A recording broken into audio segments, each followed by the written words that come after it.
Panguva ino nyika yeZimbabwe yonzi it is a crime scene. Vanhu panguva ino the current situation munyika yeZimbabwe yava kutotyisa.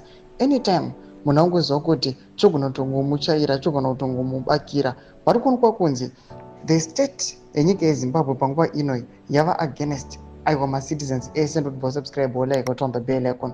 Vanhu vashokeka vachiona mapictures aiwa that ambulance aiwa iri kuonekwa kunzi involved in a fatal accident muchiona yakavata nemanhede. Panapa chitiko chaitika panguva inoyi chanzi kuratidza kuti nyika yeZimbabwe those guys vari kuluta aiwa vari kunyatsokuraya vagari munyika yeZimbabwe and action needs to be done. Panapa mobudanikwa muchinzi checkpoint pregnant woman died yesterday after an ambulance taking her to hospital from Ngai crashed on a treacherous stretch of the road near Nyati.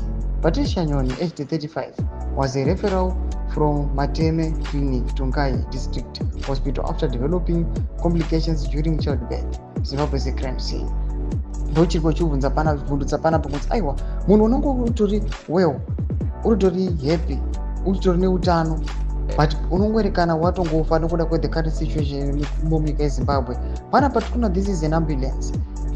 Panapa tikuna kuti this pregnant woman ari kutransportiwa to the hospital, but nekuda kwema-scratches are on the road are undeveloped, but the regime panguva ino inenge chiti they are doing road rehabilitations.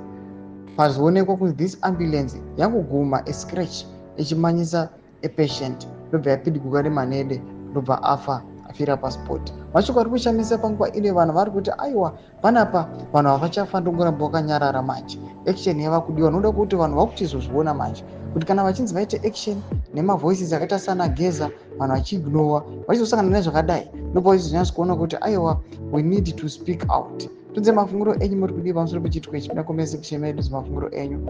Subscribe or like, turn on the bell icon.